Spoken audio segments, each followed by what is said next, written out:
Hello students. I hope you सब लोग अच्छे होंगे और अच्छे से पढ़ाई कर रहे होंगे। जैसे कि बेटा हमने लास्ट क्लास में एल्डोल कंडेंसेशन रिएक्शन का पार्ट 1 कंप्लीट किया था, जिसके नाम से हमने पढ़ा था सिंपल एल्डोल कंडेंसेशन। सो आज हम उसी का सेकेंड पार्ट स्टार्ट करने जा रहे हैं, जिसका नाम है mix aldol condensation reaction. Actually mix और सिंपल, इन दोनों में क्या फ़र्क है?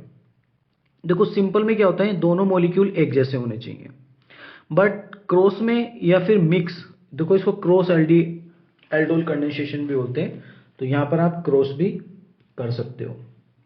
ठीक है, क्रॉस या मिक्स एल्डोल कंडेंसेशन रिएक्शन। ठीक, तो बेटा इसकी डेफिनेशन में क्या होना चाहिए? इसकी डेफिनेशन ये कहती है कि अगर दोनों जो कार्बोनाइल है ना मिक्स के अंदर डिफरेंट होने चाहिए। अगर एक सपोज करो आपका फॉर्मल्डिहाइड है तो दूसरा आपका एल्डिहाइड होना चाहिए, या फिर एक एल्डिहाइड है तो दूसरा आपका कीटोन होना चाहिए, या फिर आपका पहला बेंजल्डिहाइड है तो दूसरा एल्डिहाइड होना चाहिए। ठीक है, दोनों मॉलिक्यूल हमेशा डिफरेंट होने चाहिए। तो अगर दोनों मॉलिक्यूल डिफरेंट होंगे तो हमेशा वो मिक्स एल्डोल कंडेंसेशन रिएक्शन दिखाती है। बात आती है कि अब इसमें कैसे रिएक्शन होती है।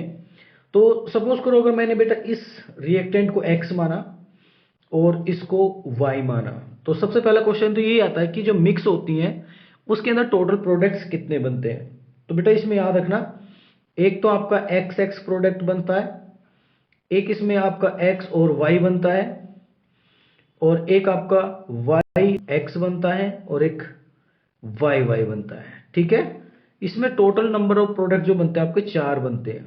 ठीक, लेकिन मेजर जो होता है इसमें सिर्फ एक ही होता है। ठीक, मेजर जो होगा वो आपका बेटा X, कहाँ गया, X और Y। ठीक है, अब देखो कैसे होगा उसकी हम बात करेंगे, मेजर को कैसे फाइंड आउट करते हैं। तो देखो मैंने अभी डायरेक्ट प्रोडक्ट नहीं लिखा, मैं मैकेनिज्म के पॉइंट ऑफ व्यू से चलूंगा, फिर आपको प्रोडक्ट निकालना सिखाऊंगा कि आप मेजर प्रोडक्ट कैसे निकालोगे। तो सबसे पहले आपको एक कोड पता होना चाहिए जिसका नाम है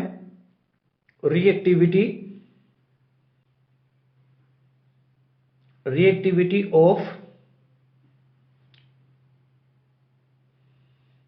कार्बोनाइल ग्रुप। ठीक है बेटा, देखो कैसे निकालते हैं हम रिएक्टिविटी ऑफ कार्बोनाइल ग्रुप। हम कैसे निकालते हैं, सबसे ज्यादा जो रिएक्टिव होगा वो आपका फॉर्मल्डिहाइड, मतलब एल्डोल जो रिएक्शन होगी सबसे फास्टेस्ट पे होगी। आफ्टर दैट एसिटल्डिहाइड, उसके बाद कीटोन, उसके बाद आप बेटा ये आपका एल्डिहाइड के बाद आपका ये एरोमेटिक वाले स्टार्ट हो जाएंगे। देखो ऐसा क्यों? देखो अगर मैं बेटा इसकी बात करता हूं तो इसके पास कोई भी डोनेटिंग ग्रुप नहीं है, क्योंकि आपको पता है कि जो कार्बोनाइल ग्रुप होता है वो विड्रॉइंग ग्रुप होता है। ठीक, तो इलेक्ट्रॉन, ये कार्बन जो सेंटर है इलेक्ट्रॉन डेफिशिएंट होगा, तो साइडों से क्या चाहिए, डोनर साइड होनी चाहिए। बट यहां पर जो है हाइड्रोजन डोनर नहीं होता है, तो क्या हो गया बेटा, टोटली डेफिशिएंट हो गया। तो जो दूसरा न्यूक्लियोफाइल आएगा, नेगेटिव आएगा, वो वेरी फास्ट अटैक करेगा, उसकी जो रिएक्टिविटी होगी बहुत फास्ट होगी। बट आफ्टर दैट एल्डिहाइड में देखते हैं तो इसमें एक मिथाइल ग्रुप है, तो पार्शियली डोनेटिंग, जिस वजह से न्यूक्लियोफिलिक कैरेक्टर कम हो जाएगा, और कीटोन में तो सबसे कम ही होगा। बट बात ये आती है कि अगर सर हमारे पास दो अलग अलग तरीके के एल्डिहाइड और कीटोन आ जाए, तो हम किसका प्रोटोन निकालें? ठीक, क्योंकि इसके पास भी अल्फा प्रोटोन है, इसके पास भी अल्फा प्रोटोन है, मतलब अल्फा हाइड्रोजन है। अब इसका एसिडिक होगा ज्यादा, इसका एसिडिक होगा, तो सबसे पहले आपको रिएक्टिविटी पता होनी चाहिए कि न्यूक्लियोफाइल किसके ऊपर अटैक करेगा। ठीक, तो आपको देखो कैसे बेटा पहचानना है कि ये एल्डिहाइड कीटोन। अभी मैंने रिएक्टिविटी ऑर्डर देखा, एल्डिहाइड का ज्यादा होता है कंपेयर टू कीटोन, मतलब ये हमेशा न्यूक्लियोफाइल बनना चाहिए और ये हमेशा रिएक्टिव सेंटर बनना चाहिए। तो ये न्यूक्लियोफाइल कहां अटैक करेगा, एल्डिहाइड पे। तो ये कंफर्म हो गया कि आपका जो एल्डिहाइड है वो हमेशा क्या बनेगा बेटा, न्यूक्लियोफिलिक सेंटर बनेगा, और जो कीटोन है वो न्यूक्लियोफाइल बनेगा। ठीक, और दोनों के पास अल्फा हाइड्रोजन है, तो लेकिन निकालने उसके हैं जो ज्यादा डोनेटिंग कैरेक्टर दिखाएगा, और अटैक उस पर करेगा जिसके अंदर रिएक्टिविटी कैरेक्टर ज्यादा होगा। तो आपको ये ऑर्डर फॉलो करना है। ठीक, अब देखो इस रिएक्शन को देखते हैं मैकेनिज्म के पॉइंट ऑफ व्यू से। तो सबसे पहले बेटा मैं क्या करूंगा, कीटोन को उठाऊंगा। मैंने कीटोन को पकड़ा और वहां पर मैंने क्या करा बेटा, बेस डाला। ठीक, क्योंकि डाइल्यूट एनएच क्या है बेटा, बेस OH माइनस आएगा। ठीक, ये यहां पर अटैक करेगा और यहां पे कैसा चार्ज क्रिएट कर देगा, नेगेटिव। ये लो बेटा आपका, ये आपका नेगेटिव चार्ज क्रिएट हो गया। ठीक, फिर मैंने आपको ये भी बताया था कि जितनी ज्यादा इनोलेट आपकी स्टेबल होगी उतने रेट ऑफ रिएक्शन भी ज्यादा होगी। ठीक, तो बेटा देखो इसको रेजोनेटिंग स्ट्रक्चर कुछ इस तरीके से बनाया था मैंने पार्ट 1 में। ये गया CH3 CO minus double bond CH2, got it. आप क्या करना है इसमें बेटा, देखते हैं। देखो फिर इसके बाद आपका एल्डिहाइड आएगा और ये सीधा ये क्या बन गया बेटा आपका गुड न्यूक्लियोफाइल या फिर बेटर न्यूक्लियोफाइल बोल सकते हैं। तो सीधा ये फिर से डबल बॉन्ड क्लोज होगा, ये चार्ज कहां अटैक करेगा, कार्बोनाइल सेंटर में उस बॉन्ड को ओपन कर देगा। जैसे ही ओपन होगा तो कुछ आपको इस तरीके से देखने को मिलेगा, O माइनस, यहां पर बेटा H हो गया, यहां पर आपका CH2 C double bond O CH3, got it. After that क्या करेंगे बेटा, आप इसमें वाटर डालोगे, H प्लस आयन डालोगे,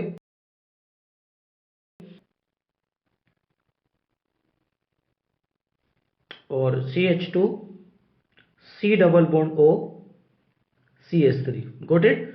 आफ्टर दैट क्या होगा बेटा, यहां पर देखो एसिडिक हाइड्रोजन, सॉरी यहां पर एसिडिक हाइड्रोजन है, ठीक है, ये यहां पर एसिडिक हाइड्रोजन होगा, ठीक, और यहां पर विड्रॉइंग ग्रुप भी है तो ज्यादा एसिडिक होगा, तो यहां से क्या होगा बेटा, हाँ आपकी एलिमिनेशन रिएक्शन होगी। कौन सी रिएक्शन होगी बेटा, एलिमिनेशन रिएक्शन। जैसी होगी तो यहां से वाटर क्या हो जाएगा, एलिमिनेट हो जाएगा, और वाटर एलिमिनेट होगा तो यहां पर बनेगा बेटा आपका CH double bond CH CO CH3, that is the major product. अब देखो इसमें अगर ये X था ये Y था, तो X और Y वाला प्रोडक्ट मेजर बनेगा, ये न्यूक्लियोफाइल बनेगा। ठीक, अगर ये न्यूक्लियोफाइल बनेगा तो ये क्या बनना चाहिए बेटा आपका, न्यूक्लियोफिलिक सेंटर बनना चाहिए। रिएक्टिविटी याद रखोगे बेटा, वेरी गुड। तो इस तरीके से कोई भी अगर रिएक्शन आती है तो आप विद इन सेकेंड के अंदर कैसे सोल्व करोगे, अब आपको वो सीखना है। ठीक है बेटा, इस रिएक्शन के अंदर 4 प्रोडक्ट बनते हैं लेकिन जो मेजर होगा सिर्फ इसमें एक ही होगा। ठीक है, अब हम कुछ एग्जांपल्स देखते हैं कि कैसे आपको सेकेंडों के अंदर उसका आंसर निकालना है। ठीक है, चलो बढ़ते हैं अपने टॉपिक की तरफ। देखो बेटा ये कुछ एग्जांपल्स आपके सामने जो मिक्स एल्डोल के हैं। देखो ये बेंजल्डिहाइड है, ये आपका एसिटल्डिहाइड है, ये बेंजल्डिहाइड है, ये कीटोन है, ये फॉर्मल्डिहाइड है, ये एल्डिहाइड है, ये आपका एसीटोफिनोन है, ये आपका फॉर्मल्डिहाइड है। ठीक है, तो बेटा मैंने जैसे लास्ट पार्ट 1 में ट्रिक बताई थी आपको कि एक एल्डिहाइड को या फिर कीटोन हो जो भी हो, एक को वर्टिकल रखना है, एक को हॉरिजॉन्टल रखना है। लेकिन बात इसमें ये आती कि मिक्स एल्डोल के अंदर, क्रॉस एल्डोल के अंदर आपको किसको हॉरिजॉन्टल रखना है, किसको वर्टिकल रखना है। ठीक है, तो मैंने आपको बताया था कि जो रिएक्टिव सेंटर होगा, जो आपका रिएक्टिव सेंटर होगा उसको आपको हमेशा हॉरिजॉन्टल रखना है, और जो आपका न्यूक्लियोफिलिक सेंटर वाला पार्ट होगा उसको हमेशा वर्टिकल रखना है। तो वही कंसेप्ट इसके अंदर भी आपको अप्लाई करना है। देखो एक बात और याद रखना बेटा, अगर आपका कहीं बेंजल्डिहाइड या फिर एसिटल्डिहाइड, जिसको हम एसिटल्डिहाइड और बेंजल्डिहाइड, अगर ये दोनों दिख जाए एक साथ तो बेटा इसको हम एक नेम रिएक्शन के नाम से भी जानते हैं, जिसका नाम होता है क्लेजन स्मिथ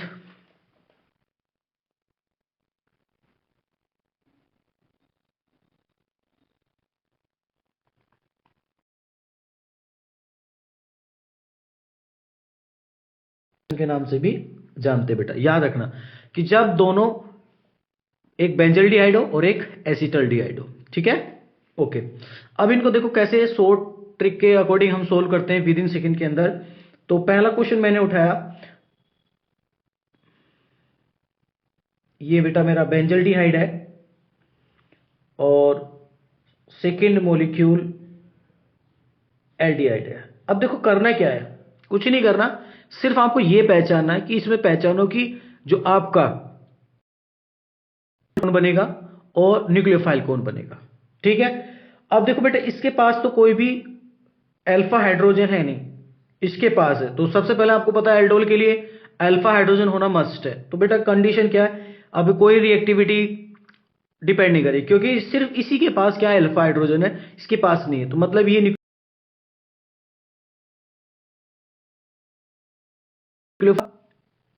न्यूक्लियोफिलिक सेंटर बनेगा। तो देखो कैसे करना, क्या है, कुछ नहीं, इसको आपको कुछ इस तरीके से बनाना है।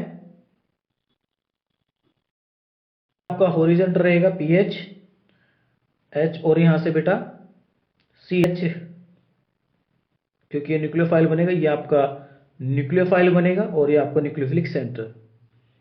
ठीक है, तो इसके 2 हाइड्रोजन वाटर के फॉर्म में एलिमिनेट कर दो और ये आपका मेजर प्रोडक्ट बन जाएगा। बहुत बहुत ज्यादा सिंपल है बेटा, चाहे वो एल्डोल क्रॉस हो या फिर सिंपल हो, बस आपको अपना जो कंसेप्ट है वो स्ट्रॉन्ग रखना है और उसी के अकॉर्डिंग आपको प्रोडक्ट बनाना है। ठीक है, तो ये आपका मेजर प्रोडक्ट बन गया। दूसरे क्वेश्चन की बात करते हैं। दूसरे क्वेश्चन में आपको बेटा इसमें भी देखो, ये आपका बेंजल्डिहाइड दे रखा है, इसमें आपका कीटोन दे रखा है। ठीक है, तो इसमें भी कंडीशन क्या है, कीटोन के ही प्रोटोन निकलेंगे, क्योंकि एल्डिहाइड के ऊपर तो जो बेंजल्डिहाइड इस पर तो कुछ है ही नहीं, तो हमेशा ये न्यूक्लियोफिलिक सेंटर बनेगा, ये न्यूक्लियोफाइल बनेगा। ठीक है, यहां से फिर से आपने वाटर को एलिमिनेट कर दिया और विद इन सेकेंड के अंदर अपना आंसर निकाल सकते हो। ये लो बेटा, ये इसका भी आपका आंसर बन गया। ठीक है, मैं वही आंसर निकाल रहा हूं जो मेजर है। ठीक है, वैसे तो 4 प्रोडक्ट बनते हैं इसमें। लास्ट वन फॉर्मल्डिहाइड, ये सेकेंड लास्ट है, और CH3। देखो इसमें भी क्या है बेटा, इसमें भी सिर्फ एल्डिहाइड के पास हाइड्रोजन है, फॉर्मल्डिहाइड के पास नहीं, तो आपको पता है इसका रिएक्टिविटी ज्यादा होगी, तो न्यूक्लियोफाइल इस पे फास्ट अटैक करेगा। जब आपके पास दोनों के पास अल्फा हाइड्रोजन हो, तब आपको दिमाग लगाना है कि रिएक्टिविटी किसकी ज्यादा होगी। ठीक है, अगर एक के पास नहीं है, तो जिसके पास है वो न्यूक्लियोफाइल बनेगा, जिसके पास नहीं है वो न्यूक्लियोफिलिक सेंटर बनेगा। बहुत आसान है करना। ठीक है बेटा, ये इसका मेजर प्रोडक्ट बन गया। और फोर्थ वन, ये आपका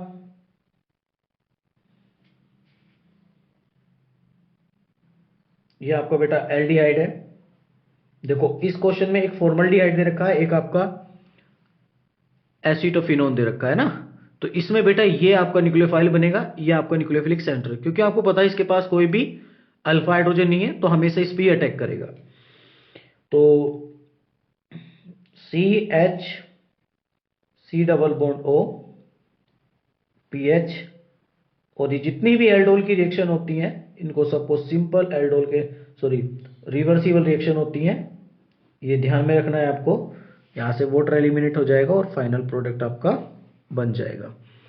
तो कुछ इस तरीके से आपका फाइनल प्रोडक्ट देखने को मिलेगा। ये लो, ठीक है, ये बेटा आपका फाइनल आंसर हो गया। ये सारे के सारे प्रोडक्ट जो होंगे आपके मेजर होंगे, ये भी आपका इसका मेजर होगा, ये भी मेजर होगा।